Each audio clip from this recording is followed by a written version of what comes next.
Today I am presenting radiation oncology advancement and latest trend. So basically, if we see as per Globicon data, the cancer incidence is increasing day by day.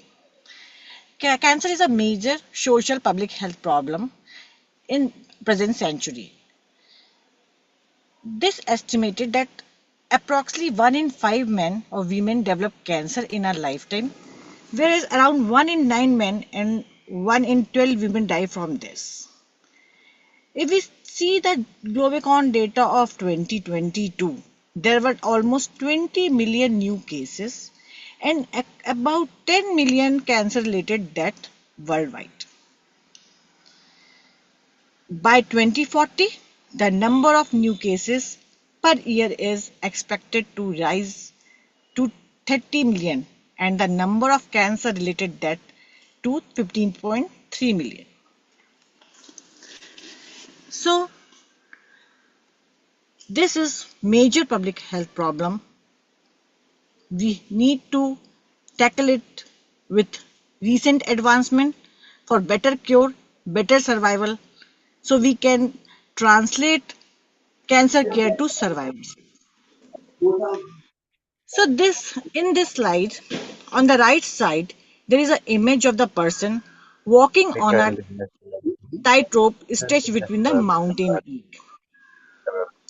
This symbolizes the delicate balancing required in the radiation therapy, like walking a tightrope between giving enough dose to control the tumor while minimizing the radiation to organ at risk.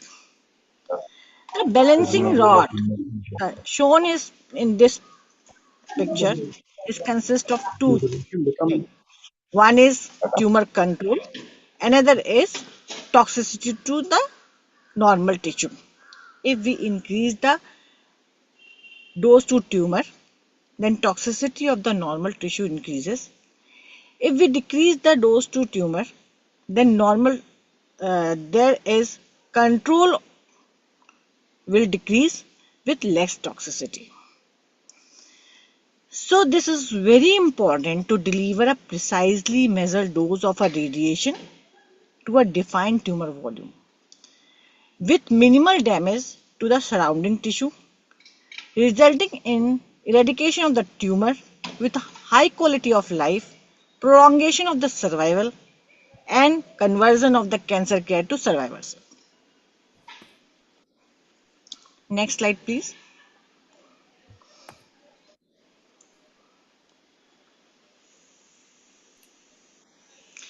So if we see the role of the radiation in the management of the cancer care.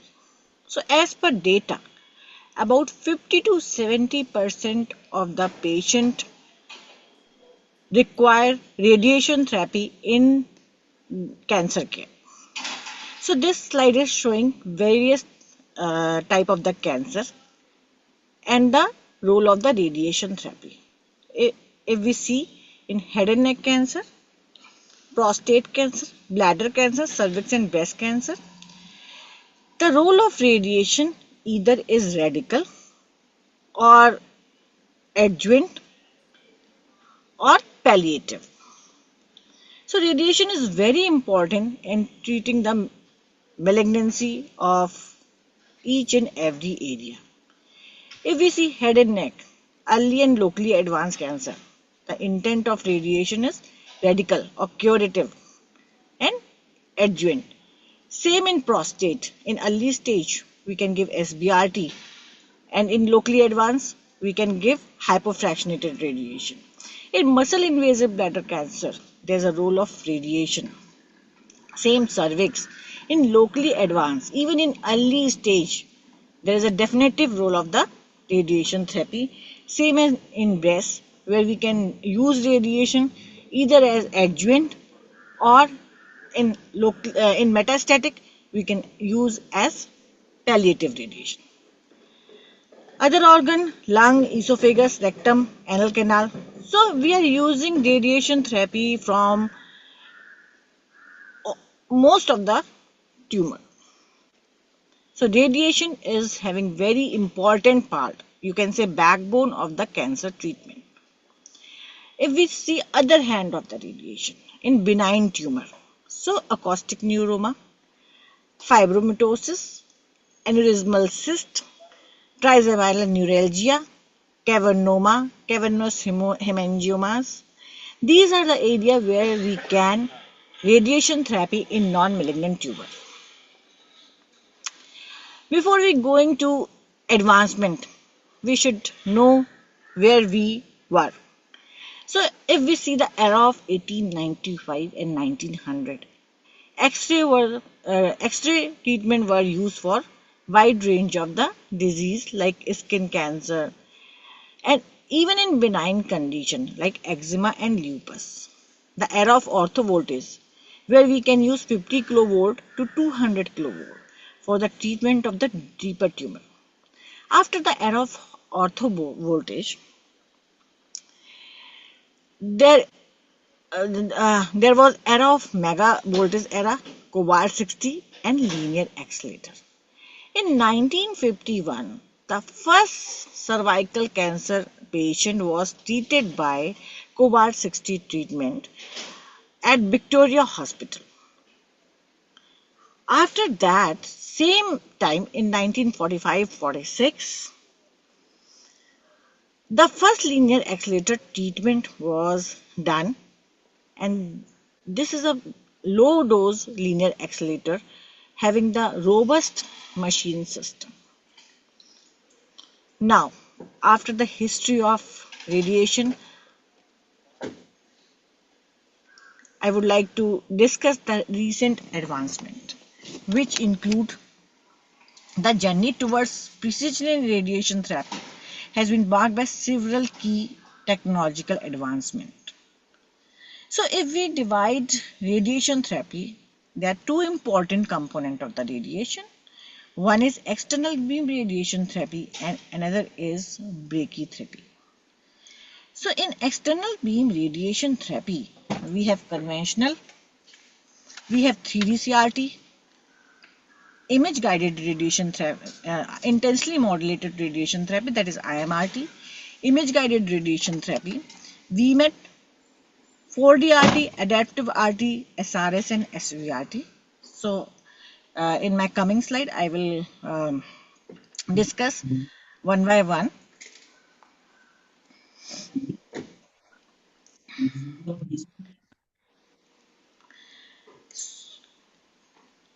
So what is IMRT? So basically IMRT is intensely modulated radiation therapy.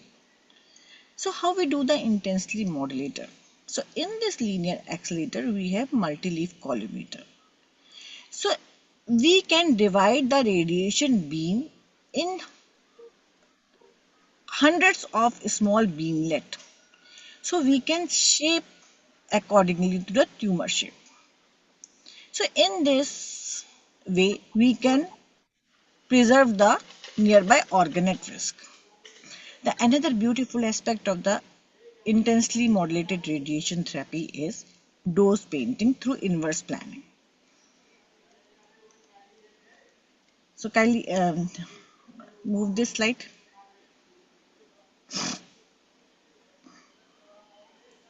Another one, please. Next one. Next. These are the picture of the linear accelerator. Okay. Please next.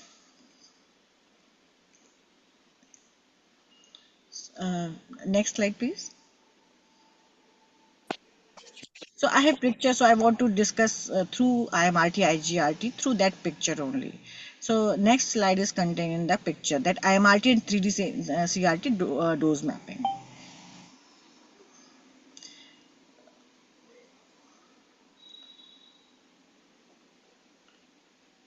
Please come to slide number 24. Yes, next one. Yes, one more. Yeah. So previous one, please. That IMRT and 3. Okay. So this patient carcinoma esophagus. So treated at my center. We made the plan for our student teaching. So you can see the first picture is IMRT plan and second picture is 3D CRT. In IMRT plan, you can appreciate the green area, that is a dose spill. This patient was prescribed by a 40.4 grade dose. So in both picture, you can appreciate the lesser spillage in IMRT, that is a first picture plan. This is a coronal view, and in also sagittal view, you can appreciate how beautifully coverage of the target area with sparing the nearby area. So this is the beauty of the intensely modulated radiation therapy. So here, so basically in this case, this is a carcinoma of the nasopharynx, T4, N2C, M0, locally advanced cancer. So the nasopharynx geometry is very complex, as every radiation oncologist know about that. So this complex and irregular anatomy for the tumor is very difficult to treat by the conventional radiation, because this is these nasopharyngeal tumor are nearby the brain area and other very critical areas of the body. So appreciate this red color volume. So this red color volume is GTV of the nasopharynx, this area. Here, nodal area according to the dose, this delineated by different color code. This pink one and lower dose area by brown one. So this technique allows oncologists to modulate the intensity of the radiation beam, delivering high dose to the tumor while minimizing exposure to adjacent healthy tissue. The precision of IMRT has made it possible to treat complex tumor shape and location that were previously very challenging in the era of the 2D planning. So in this, we also delineate the various organ at risk like brainstem, optic chiasma, temporal lobe, constrictor muscles, submandibular and parotid gland. So we can delineate each and every organ at risk. Now come to a very important landmark trial which was published in 2011 in Lancet Oncology. This was phase 3 trial. So this compared the IMRT with conformal radiation therapy. So in this trial, it was found there was decrease in xerostomia, that means dry mouth. That is one of the late side effect of the radiation therapy by 50% in IMRT arm, because we can do the parotid sparing. So in our daily planning, we can easily optimize the dose at the tumor site while minimizing the dose at the organ at risk.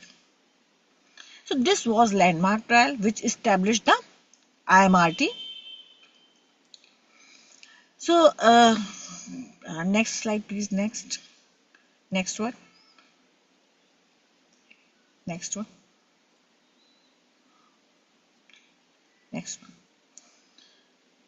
So this is a image of the linear accelerator which we have in BLK-Max. So this integration of the image, this is a radiantology machine. So now come to the what is image guided radiation therapy. So further advancement occur in IMRT where the integration of the imaging technique with radiation therapy is done, and this combination of the imaging along with this IMRT technology is known as IGRT. And this has been pivotal in enhancing treatment accuracy. So we are using X-ray, CT scan during treatment session, so we can optimize the setup, so we can optimize patient setup. Next please. Another important machine, that is a tomotherapy which we have, that is a Radiject X9 tomotherapy machine. This is a new generation tomotherapy with adaptive radiation therapy, and this is powered by state-of-the-art 3D imaging. So this state-of-the-art linear accelerator capable of delivering sophisticated therapies including IMRT, IGRT, SRS, SBRT, TBI. This is a tomotherapy diagram. This is a low 6 MV linear accelerator. This mounted in this ring gantry. This is couch. This is image detector, beam stopper, and here this is the multi-leaf collimator. I already told you this multi-leaf collimator is backbone of IMRT, through which we can precisely cover the tumor area while preventing the dose to the nearby organ at risk. So tomotherapy is very important in where we are treating very long field like TBI, total body irradiation in hematological malignancy, CSI. So when we are treating such long field, tomotherapy is providing very fast treatment and with better coverage of the target. So this is a diagram of patient we are treating for the hematological malignancy. We are doing TBI. So you can easily appreciate through this tomotherapy plan, we can cover entire area properly, and here we can also prevent the overlapping of the two dose area. So this tomo is very good machine where we are treating very large field. In left-sided breast tumor, where the heart is very close to the chest wall. So it is important when we are treating the left side of the breast tumor to control the dose to heart area. It should be less than 5 gray. So the tumor helical plan, next slide please. Next one. So this is left-sided breast tumor where we treating the left side of the chest wall, and this is closely abutting the heart area. So you can easily appreciate the proper coverage of the treatment area while sparing the heart. So if we see advancement from 1935 to 2010, in era of 1935, it's very difficult to give high dose to the tumor area. Please, next slide please. Next.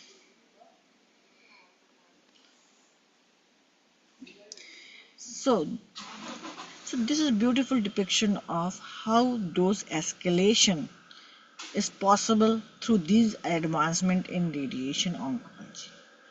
In era of the early 90s, so you can see 40 gray of the volume. This is a carcinoma prostate tumor. So giving the dose to prostatic area. So you can see in early days the 40 gray is very high. Over the time, with the advancement in technology from IMRT, IGRT, we can escalate dose to this area up to 80 gray, and while minimizing dose to the nearby area. So through advancement, we can increase the dose at the tumor site, which will translate into better control and better survival outcome. Newer technique through proton therapy and even carbon ion therapy, even we further escalate dose more than 80 gray. As we know, the prostate radiobiologically is the alpha beta ratio of prostate ranging from 1.2 to 1.5. So in this scenario, and prostate is very closely abutting the bladder and rectum, so it's very difficult to treat prostate with early technology. Through advancement, we can give appropriate dose to this area. Even we can perform hypofractionated radiation therapy with minimal toxicity and better outcome. So now come to, we have covered the IGRT, IMRT, tomotherapy planning, and other advancement, that is the stereotactic radiosurgery or stereotactic body radiotherapy.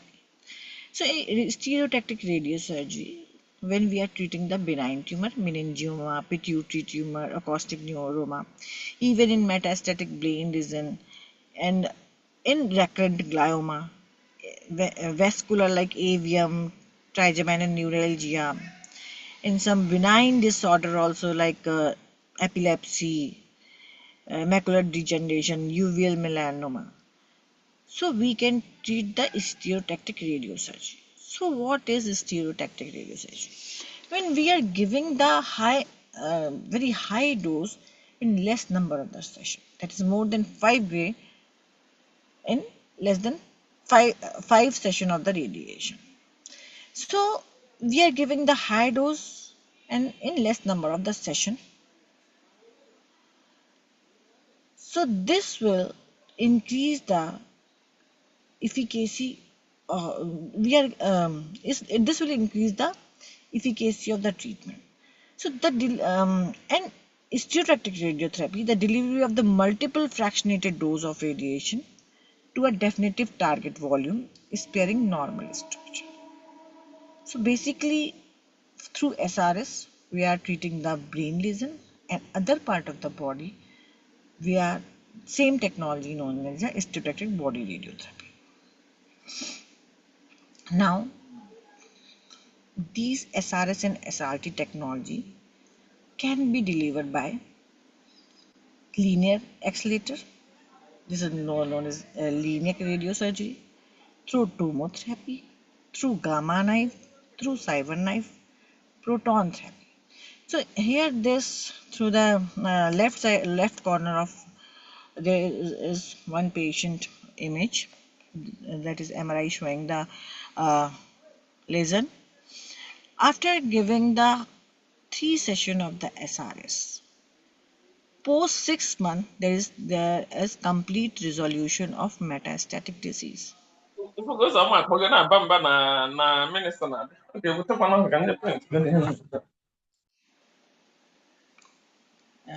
Sorry. No, it was some accidental unmute by a doctor, ma'am. You can continue. Okay. Okay. So another important is proton therapy. So better organ sparing, skull-based tumor, better local control needed in CA prostate, and this proton therapy represents a significant advancement in radiation oncology. Unlike traditional X-ray radiation, proton deposit the majority of the energy directly at the tumor site with minimal exit dose, thereby reducing the risk of the damage to surrounding healthy tissue.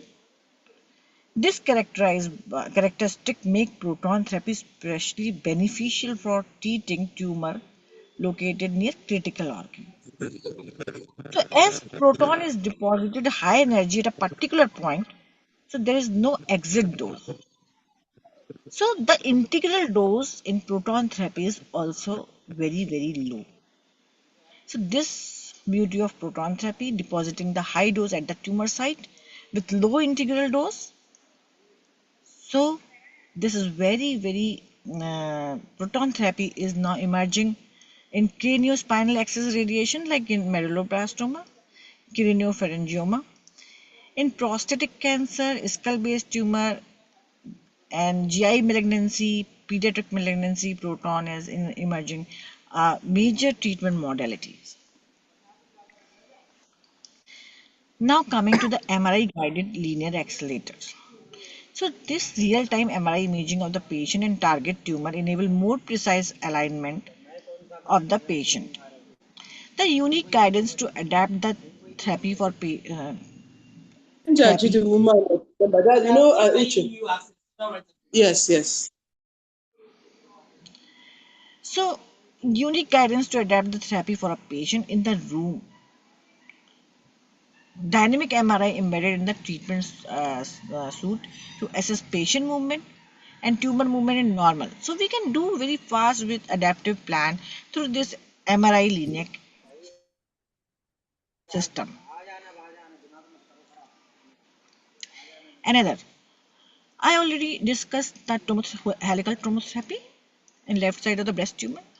So another is in clean and thin patient where chest wall is very close to heart, and even through tomotherapy we can't achieve the dose to heart area less than 5 day. So another important technique is deep inspiration breath hold technique. So through deep inspiration the heart come to center of the mediastinum, and through this we will make heart away from the chest wall. Through this treatment, DIBH, we can save the cardiac toxicity by minimizing the dose to heart. So another important is tumor tracking or gating. That means motion management, like in lung, liver. So basically in lung tumor, the most we are treating the very small early lesion in lung tumor. We are doing the patient is not fit for operation, and we are doing the SBRT, or even in lung metastasis where we can offer SBRT to patient. In such scenario the important aspect, the very important aspect, the movement of the lung tumor, because this is a small and this is moving with the breathing cycle, and in this scenario during radiation we can miss. So for this there is technology for gating. We can do the gating or tracking, so we can minimize, we can optimize dose to the tumor area. So this is the advancement in machine, advancement in technology. Now come to the second most important aspect of the radiation, that is dose. So that means we are moving conventional fractionation to moderate hypofractionation, and now further ultra hypofractionation. In each and every site, if I am talking about the breast, in initial days of my MD, I used to give 25 fraction of the radiation in breast patient, but after that is the trial of hypofractionation, we moved to 15 fraction of the radiation, and now after fast forward trial we can easily give the 5 fraction of the patient in selected candidate. So this is the advancement in dose delivery, dose fractionation also. And we also have the guideline for these, like UK St. Gallen Estro NCCN guideline for the hypofractionation in various sites. Here I am showing the hypofractionation schedule in carcinoma breast. Please, yes, next slide. So hypofractionation in carcinoma breast endorsed by various guidelines, and Eastro Appro 2022 consensus statement also support the hypofractionation and ultra hypofractionation in selected candidate. Now come to the ongoing trial. If we see the PET guided radiation therapy, Astro 2024 mentioned the PET guided radiation therapy. PET guided therapy is a novel radiation therapy modality in which a radio labeled tumor can act as its own fiducial for radiation therapy targeting. So when we are targeting our radio enabled tumor, there is less chances of missing that part. So primary advantage of system is that it can deliver treatment to multiple cancer sites at once. Another is important aspect is flash therapy. We can give very high dose rate, very shorter period of time, and with less dose to the normal area. The emerging trend towards the carbon ion therapy and ongoing trial going on. So if we see radiotherapy is not invasive, mainly patient receiving radiotherapy can still go to work and carry on with day-to-day life. State-of-the-art radiation therapy can specifically match the shape of the tumor. That is, it is targeting, thus limiting damage to nearby healthy organ and tissue. The demand for radiotherapy will increase by 16% by 2025. But current capacity is insufficient to meet this demand even in India. Continuous improvement in delivery of radiation therapy have allowed treatment time to be reduced. Radiotherapy course for breast or prostate cancer has halved in the past 2 decades. So advance in radiotherapy mean more patients than ever can access treatment. For example, in case of carcinoma that is not eligible for the surgery. So the data suggests at least a quarter of patients who need radiotherapy do not receive it. So if by 2035, every cancer patient who needs radiation and access to it, almost 1 million more lives will be saved every year worldwide. So radiation has the potential to save millions of lives. So it is time to seize this opportunity.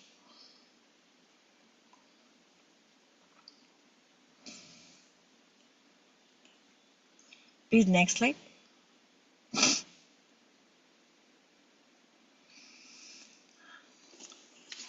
Another aspect is brachytherapy. We have gamma med plus bivariant.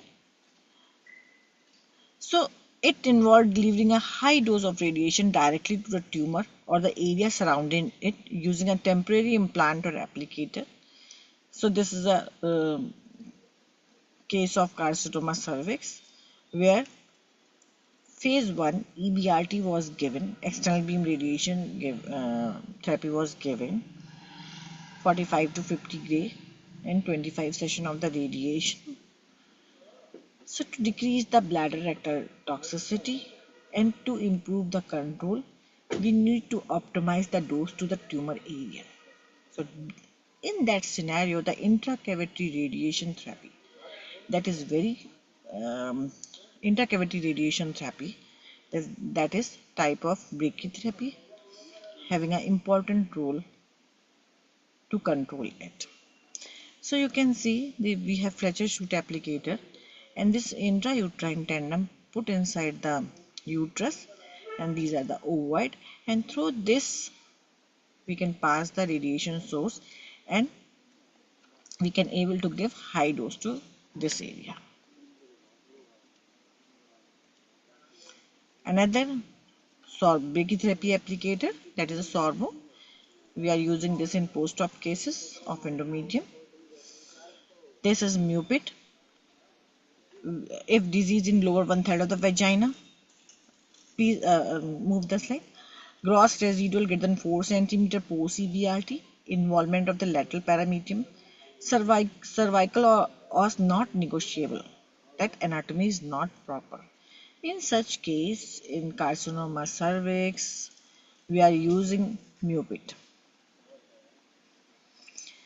The field of radiation oncology has witnessed transformative advancement in precision and technology, significant enhancing the efficacy and safety of the cancer treatment.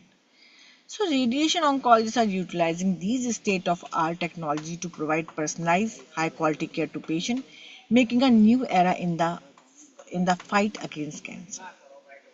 As technology continues to evolve, the future of radiation oncology holds the promise of even greater precision, further improving outcome for the cancer patient. So So we at BLK are dedicated to offering the most sophisticated radiation therapy technology tailored especially to each type of the cancer. So our commitment is to combine this experience and expertise of our physicists, our nursing staff with latest advancement in the radiation technology. The optimizing of the world-class expertise and cutting-edge technology achieve the best possible outcome for our patient with minimal side effects. So here we can easily transform the cancer care into survivors. Thank you.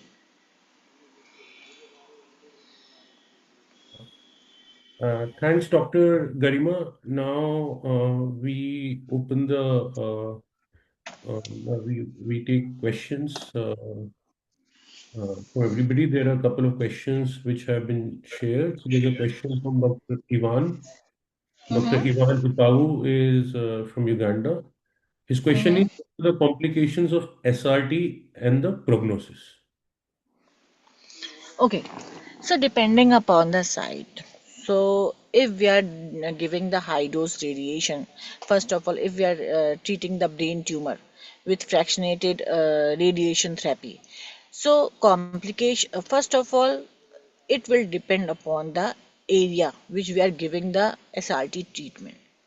The common problem is though that incidence is only less than 10% is problem of brain necrosis when we are treating patient through SRS or fractionated radiosurgery.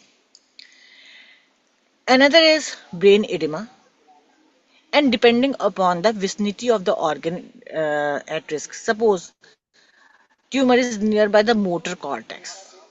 So if tumor is nearby the motor cortex, and we have to be very precise to give dose at that area. So we don't have the robust data about the dose of the motor cortex. But as per the limited data, in single session of the SRS, the dose to deliver at motor cortex 15 gray. Sometime due to when we are giving the higher dose, like fractionated SRT or fractionated SRS. So in that scenario, we have to very vigilant about the vicinity of the organ at risk, like tumor near the brain stem, tumor near the brain motor cortex. So these are the important factor uh, to be kept in mind while planning the treatment. Otherwise, we are doing the safely in metastatic brain lesion. We are doing safely SRT in our patient with minimal complication. So this is a very sophisticated technology. Need expertise, need dose painting for delivery of the dose.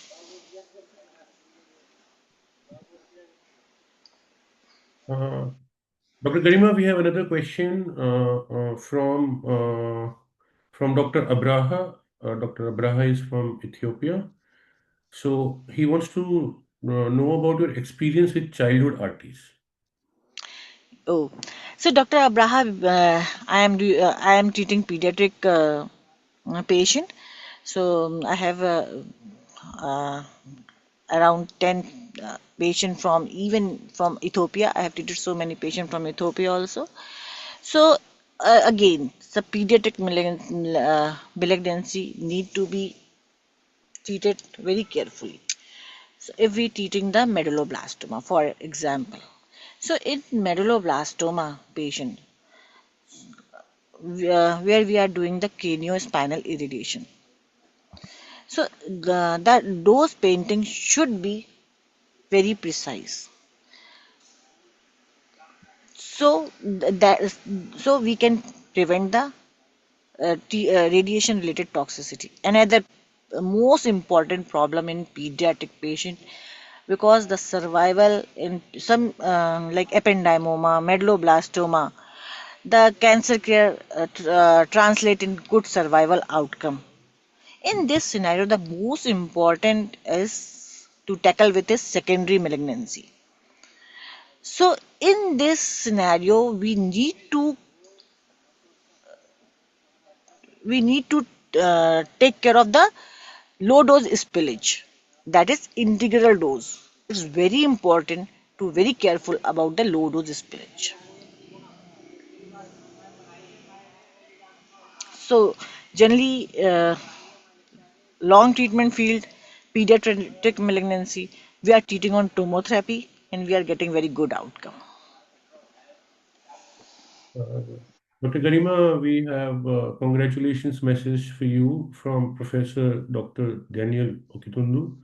He's a professor of neurology psychopathology, and he has visited BLK in the past, so he's aware of the excellence of your hospital. We are waiting for Thank you, more. sir.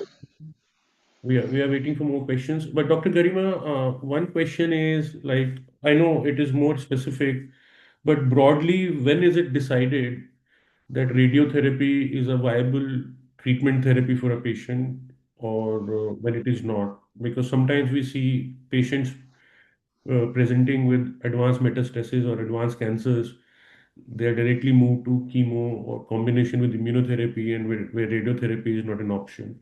For a general guidance to our doctor partners, if you can talk about that. Yeah, definitely. So, Dr. Vardan, this is a very important question. We should know the timing of the radiation therapy. So, if Mhm. we see, so it depend upon the site to site. If I am talking about the radiation therapy to head and neck cancer, so in early stage of the head and neck cancer, even surgery alone is sufficient, but sometimes due to high risk factor, we need to give the adjuvant radiation. In a locally advanced, radiation is needed, but in stage 4, the role of radiation is more towards palliative. That means palliation of the symptom, whether this is a pain or bleeding or cold compression, hemoptysis. So, the role, depending upon the stage of the tumor, the role of radiation, uh, like we can say, role of the radiation is depend upon the stage of the tumor.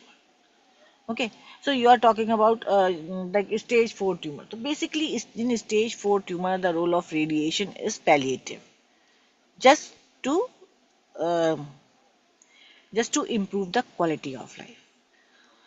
But I told you, in more than 50 to 60% of the patient, radiotherapy is required either as radical treatment or adjuvant treatment or palliative.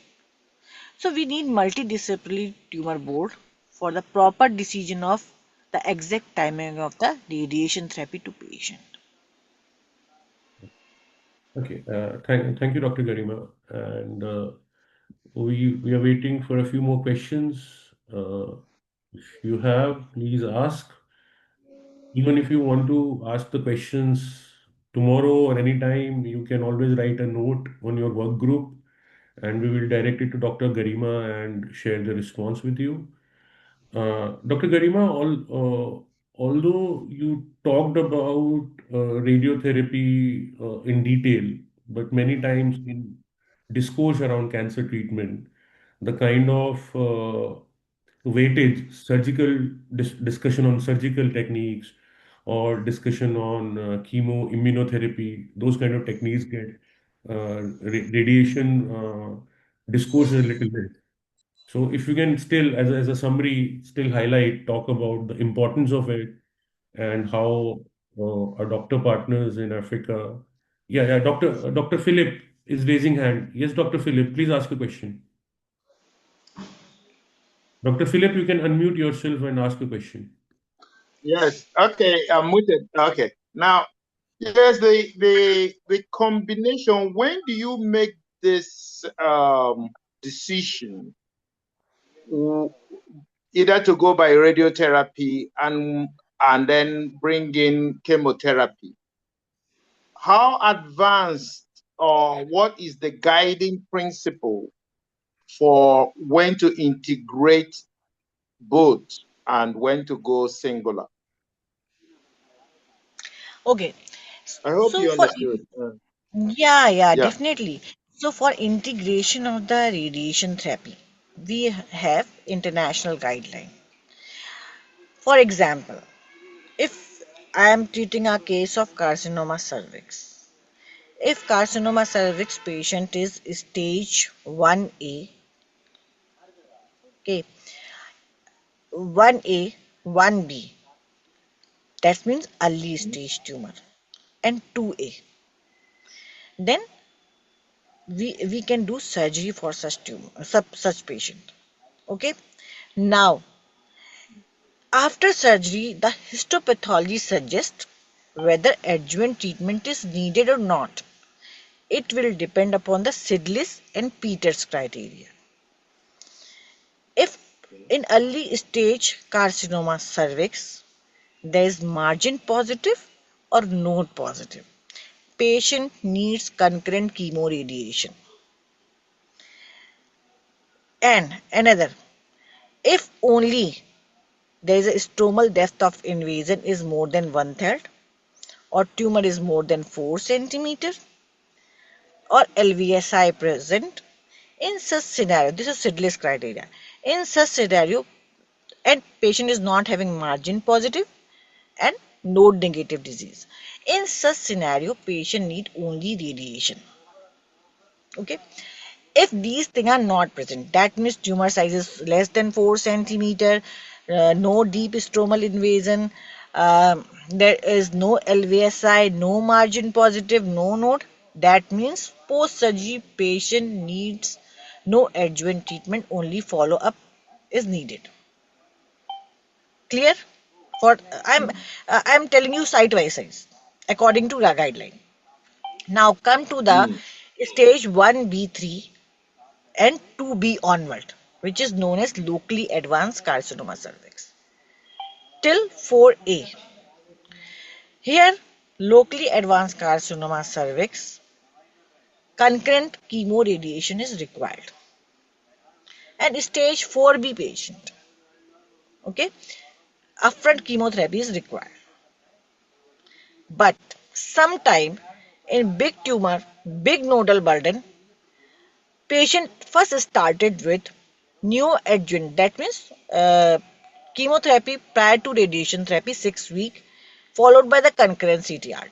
So this entire treatment protocol depend upon the stage of the tumor, whether tumor is operable or not operable, what are the highest feature present in post-op treatment, histopathology report. So these are the deciding factor at which time patient needs radiation therapy. This is a carcinoma Yeah. cervix. Now Mhm. you are getting my point. So like this, each and every uh, area like endometrium, lung, breast. So everywhere there are guideline. We are NCCN guideline, ESMO guideline. So we are following that guideline, and we are having the tumor board discussion for optimizing and best outcome of the patient. Yeah, just a little bit of clarification there. Um, what weighs more? Because imaging techniques can see only what is in focus, where you are looking at. So, yeah. Mhm. Now, cell type, histopathological cell types, Mhm. um, and their classification. So, how do you weigh the decision? Is it more on the imaging or more on the cell type? Now, so now I'm again my example is again is stick to CA cervix. Is it okay for you? You are Mm. teaching this. So if we, I told you the staging will Mm. depend upon the clinical examination of the patient. Okay. So when we do a clinical examination and we find that this tumor is localized to only cervix area, no fornix involvement, no parameter involvement, tumor size is less than 4 centimeters, we can easily operate. So when we are deciding that on clinical way, we can operate. After that, for op- um for this decision, we can operate. We need also MRI to check there is any parameter invasion or not. So this is a clinico-radiological diagnosis. Clinico-radiological diagnosis. which lead us Okay. for the proper optimization of the treatment of patient. Now come to MRI. If MRI is showing no parametrial involvement, vagina is free and everything is, so we can easily operate that patient. Okay. So why this is why this? So these strategies, step-wise management is important to decrease the toxicity. If we operate in advanced stage, suppose we operate in 1B3, there is a bulky tumor. Okay, so there is chances of getting the other high risk feature like post op. We can get like this is a bulky tumor, margin positive. It is not easy to take out the bulky tumor with negative margin. So this clinical radiological in is very important to decide the treatment. Okay. Yeah. Just one more, if you will allow me. Just one more Yeah, sure, go, question. go. I would On love to beat, answer all the question. the beats. Is there a role for radiological beads implantation? Is there a role for that? Sorry, I'm not getting your point. What Radiological what I beads. mean, the radiological beads. Uh, so whether there is a role for that in this therapy? Uh, okay, in cervix or any other. So Yeah, in basically, cervix. Yeah, cervix. Yeah, in yeah, cervix. cervix. Okay. Yeah. So basically, I already also talked about the brachytherapy. So for initial brachytherapy, when this brachytherapy was developed in carcinoma cervix treatment, so this was preloaded. That means preloaded source. We have source. We need to implant inside the tumor. But now technology evolved. We have, yeah, we have after loading. We can we can apply the Fletcher shoot applicator, and through Fletcher shoot applicator, we transfer the source inside through machine. We transfer the source inside the tendon. So now the technology evolved from preloading to afterloading.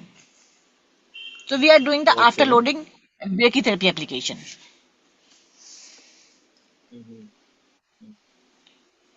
Yeah. Hello, Dr. Philip. Does that answer your Yeah. question? The role of beads in. So now we have a couple of questions from Dr. Ivan Ipavu. So his first question is, what are the current dose constraints for organ at risk in head and neck cancers? Okay. So basically, in head and neck cancer, if we see organ at risk, so depending upon the area of treatment, if we are treating the oral cavity, so if we are treating the the carcinoma tongue, uh, in this, the parotid gland, mandibular gland, these are organ at risk. Buccal mucosa, we are also putting the dose constant to buccal mucosa and DARS, the dysphagia associated apparatus, esophagus. These are organ at risk. So if we see the parotid gland, generally we put the dose to parotid gland less than 26 gray. In esophagus, our mean dose should be less than 45 gray. Same in trachea. We also minimizing the dose to the buccal mucosa.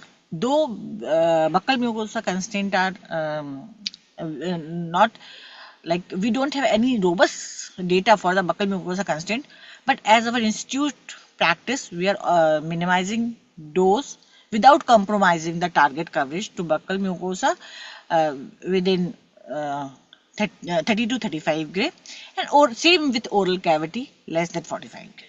So these are the guideline. We have RTOG dose constraint guideline, we have Timmerman guideline, we have Quantec guideline, and now we have recent guideline. There's a high tech guideline and Pentec guideline. So these are the guidelines which are guiding us for the dose constraint in various organs.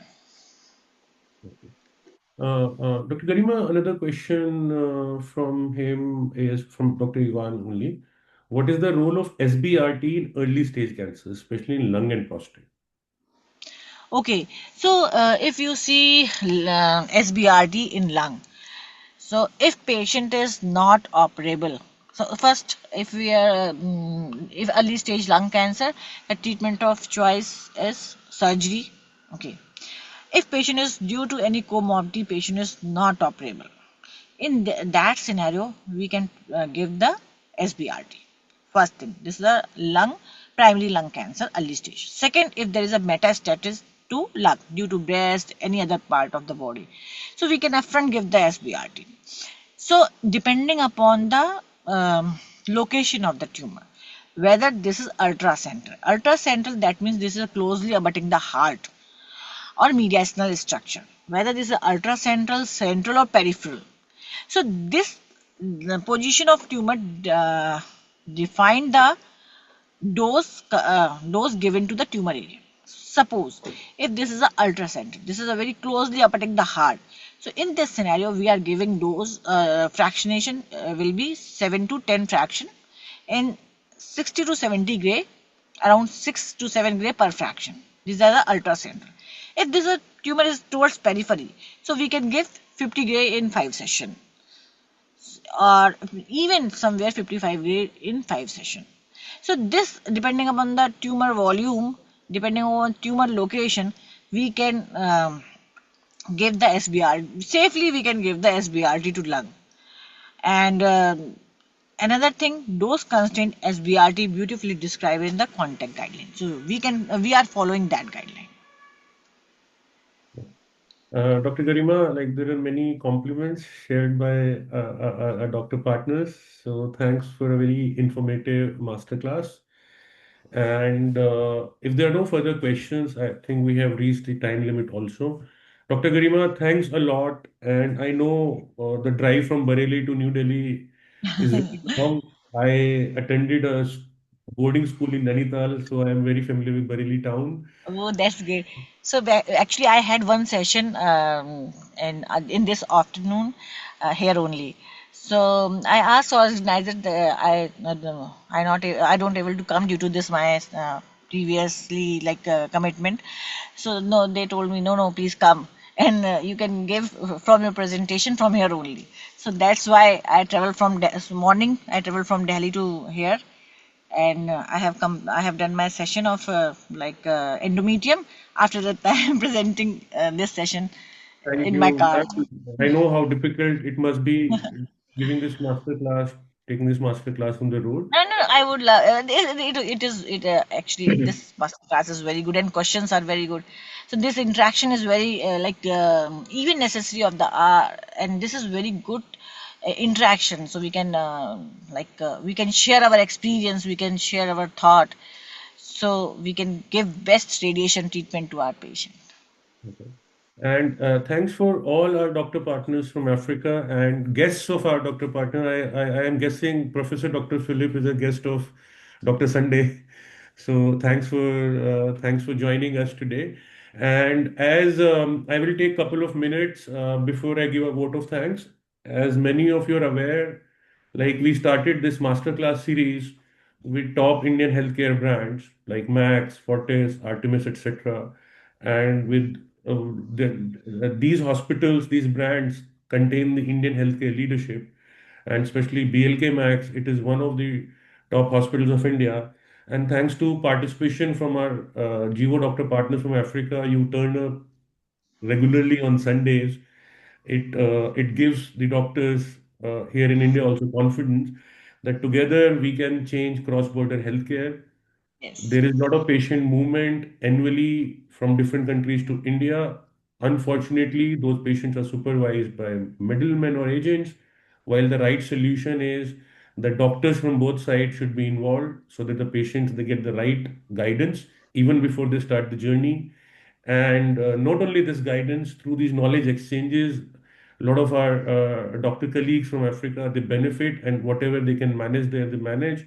And also in this setup, the treatment continuity is ensured as long as the patient needs because there are doctors on both sides. And like we have made this master class a very respected initiative Like Jivo is the only organization doing this.